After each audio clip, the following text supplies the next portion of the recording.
Salut, c'est Loïc, je suis super content de te retrouver pour cette nouvelle vidéo, alors qui va faire partie d'une série, donc c'est la vidéo numéro 1 sur comment arrondir ses fins de mois. C'est hyper important quand tu veux investir dans l'immobilier d'arrondir ses fins de mois. Pourquoi? Parce que souvent tu es peut-être dans ce cas-là, tu es peut-être bloqué par ton budget, tu as peut-être l'impression que chaque mois tu dépenses au moins autant que tu gagnes, voire plus, et qu'il est difficile pour toi de mettre de l'argent de côté pour pouvoir un jour espérer de créer une rente, et que tu es pris dans un espèce de cercle vicieux qui fait que tu es obligé d'aller travailler pour gagner de l'argent et que tu gagnes de l'argent pour aller travailler. Enfin bref, c'est une spirale sans fin parce que l'argent que tu dépenses chaque mois, eh bien, tu en as toujours besoin, donc tu ne pourras jamais mettre de côté, tu ne pourras jamais investir. Eh bien, si c'est ton cas, eh bien, cette vidéo est vraiment faite pour toi.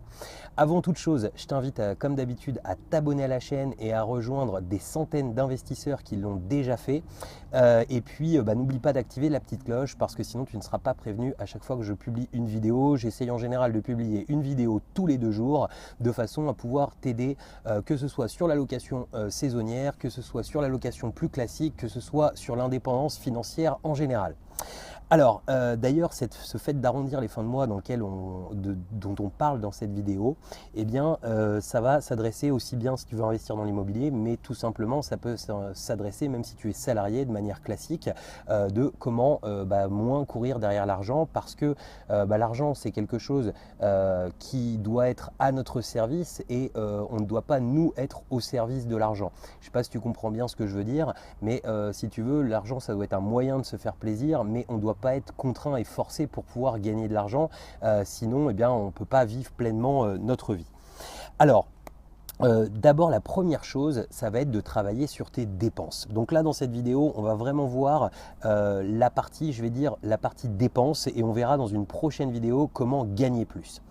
Alors, la première chose, donc travailler sur tes dépenses, ce que je t'invite à faire, c'est de prendre tes relevés de compte et il va falloir que tu prennes toutes tes dépenses en compte. C'est-à-dire que tu vas lister toutes les dépenses que tu as sur tes différents relevés de compte et tu vas les lister, tu vas les classer en catégories. C'est-à-dire qu'il y a des dépenses qui vont être plutôt alimentaires, il y a des dépenses qui vont être plutôt récurrentes chaque mois.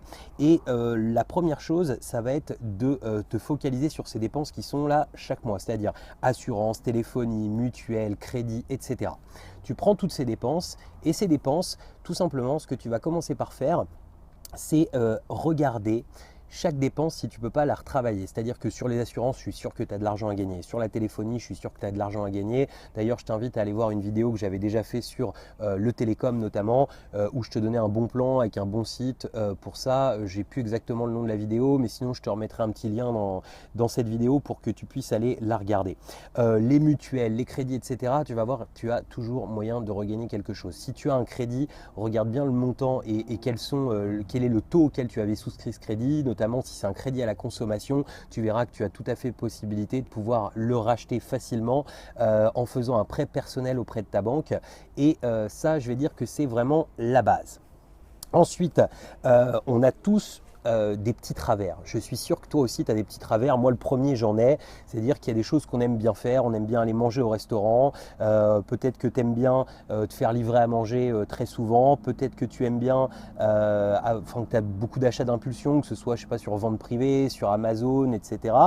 Peut-être que tu aimes t'acheter beaucoup de vêtements. Je sais que ma femme c'est une psychopathe des chaussures et elle achète très régulièrement des chaussures. Par contre, tu vois, toutes ces dépenses, en fait, ça représente quand même une somme assez conséquente. Alors moi, je ne te dis pas qu'il ne faut pas se faire plaisir parce que c'est important dans la vie de se faire plaisir. C'est-à-dire que là, dans cette vidéo, je ne te dis pas qu'il faut que tu ailles vivre comme un ermite au milieu de la forêt en dépensant rien du tout parce que sinon, tu ne vas pas vivre pleinement ta vie. Mais il faut que tu regardes ce qui matériellement te fait réellement plaisir parce que le matériel, en fait, c'est quelque chose souvent qu'on achète. Je suis sûr que tu as déjà eu cette sensation, c'est d'acheter quelque chose. Et puis finalement, une fois que tu l'as entre les mains, et au bout de 2-3 jours, au bout d'une semaine, en fait, tu t'en fous et tu te rends compte que tu as dépensé de l'argent, je veux dire presque pour rien. Et en fait, ça, il va falloir en fait que tu essayes de te mettre un budget pour ça, c'est-à-dire de déterminer dans ton budget, si par exemple tous les mois, je sais pas, tu peux mettre 100 euros, 150 euros là-dessus, et que tu dépasses pas ce budget tout simplement. C'est valable aussi pour les restaurants ou pour te faire livrer à manger. C'est pas mal de cuisiner aussi chez soi, ça permet de manger mieux, et puis ça peut permettre tout simplement, c'est de tout simplement gagner plus d'argent, c'est-à-dire en dépensant moins. Alors surtout, je ne te dis pas qu'il ne faut pas t'amuser et te faire plaisir avec tout ça. Au contraire, ça fait partie de la vie, ça fait partie des choses qui nous font plaisir. Mais par contre, il faut vraiment que tu te donnes un budget pour ça et tu verras les choses totalement différemment. Donc ça, c'est le deuxième point. Le troisième point, en fait, ça va être de faire hyper attention et tu vas voir bientôt, je vais faire une vidéo sur comment obtenir ton premier prêt bancaire pour pouvoir investir dans l'immobilier, pour pouvoir faire de l'investissement rentable. Donc, je vais bientôt parler de ça dans une vidéo, mais je trouvais que c'était important d'abord de voir comment arrondir ses fins de mois, comment pouvoir augmenter ses revenus. Et donc, tout simplement, il va falloir que tu fasses hyper attention, parce que ce sera super important pour la suite, c'est aux frais bancaires. C'est-à-dire que la banque, les frais qu'elle te prend, ça c'est vraiment de la pure perte. Donc il y a une première chose, c'est que tu peux avoir des comptes par exemple en ligne qui prennent moins de frais, mais surtout moi quand je te parle de frais bancaires, c'est les petits frais récurrents parce que tu dépasses ton découvert autorisé tous les mois, les 10 euros, 20 euros, 30 euros que te prend la banque pour des commissions d'intervention ou pour des choses comme ça, il ne faut pas en avoir sur ces comptes. D'une, parce que c'est vraiment de l'argent jeté par les fenêtres, et de deux, parce que tout simplement, ça va être rédhibitoire pour tout un tas de banques pour t'accorder un financement.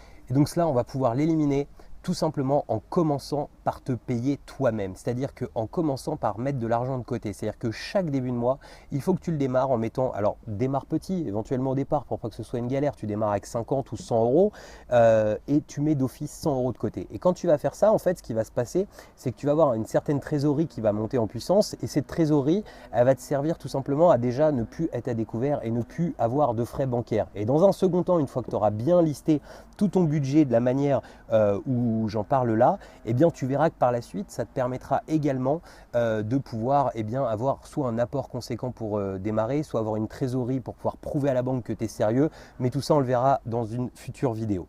Donc ce qu'il faut vraiment retenir de cette vidéo, c'est qu'il va falloir que tu commences à raisonner en budget, c'est-à-dire que tes finances personnelles, c'est comme une entreprise. Une entreprise, elle a un expert comptable qui l'aide. Toi, tu n'as pas d'expert comptable, mais l'expert comptable, c'est toi. Je m'explique pourquoi c'est toi. Tout simplement, ce qu'il faut que tu fasses, c'est que tu vois, en fait, comme je l'ai dit, tu vois que tu listes tes dépenses et que tu te donnes des budgets pour chaque chose.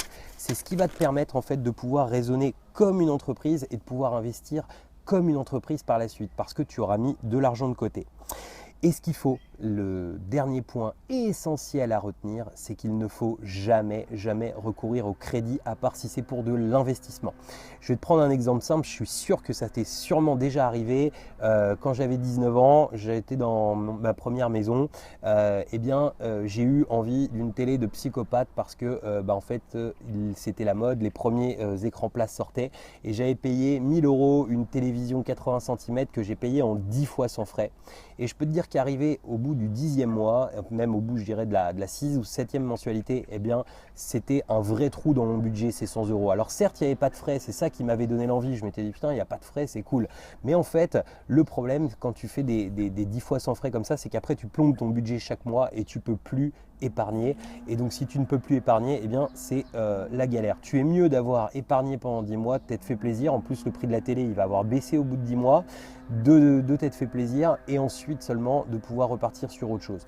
Et d'ailleurs il faut bien y réfléchir avant de t'acheter une télévision parce que quand je vois ce 80 cm qui est mort au bout de 3 ans, l'investissement que ça a été pour finalement quelque chose qui valait 200 euros 3 ans après, je pense qu'il faut toujours réfléchir avant de se faire plaisir, juste savoir si on en a besoin ou pas. Voilà, donc surtout prends pas cette vidéo pour une vidéo de radin, c'était pas du tout l'état d'esprit, mais j'espère que tu auras bien compris ce que je veux te faire passer comme message, c'est qu'il faut faire attention à ce que tu dépenses et il n'y a que comme ça que plus tard tu pourras être beaucoup plus libre financièrement et beaucoup moins dépendant de l'argent et tu verras que le fait d'avoir un petit peu d'argent de côté mentalement c'est forcément quelque chose qui fait qu'on vit beaucoup mieux et quand on n'est pas dépendant de son travail pour pouvoir ramener en fait suffisamment de budget tous les mois qu'on n'est pas obligé de travailler au quotidien et à fond tout le temps, eh bien c'est quelque chose qui est vraiment très positif aussi. Voilà, donc si tu as aimé cette vidéo, je te laisse me mettre le petit pouce bleu. Si tu as détesté cette vidéo, tu me mets le petit pouce rouge. Et puis, t'hésites pas à me mettre dans les commentaires si toi aussi, cette vidéo va te permettre de pouvoir avancer. Si toi aussi, tu appliques déjà peut-être tout ce que j'ai expliqué là, parce que je pense qu'il y a des gens qui regardent cette vidéo qui appliquent déjà tout ça. Et t'hésites pas à le mettre, ça motivera les autres. Et puis, je te remets comme d'habitude le lien du guide de l'investissement si tu ne l'as pas encore téléchargé. Et puis, je rajouterai aussi un petit lien pour aller répondre au questionnaire. Il y a déjà plus de 50 personnes qui ont répondu au questionnaire sur la nouvelle formation. Donc, ça me permet de vraiment pouvoir me guider et de pouvoir connaître tes problématiques. Donc, si toi aussi, tu as envie de recevoir une formation immobilière 100% gratuite, eh bien, je te mets le lien, tu cliques, tu remplis le petit questionnaire et tu recevras la formation dès l'instant où elle sera disponible. Voilà, je vous dis à très bientôt pour une nouvelle vidéo. Ciao!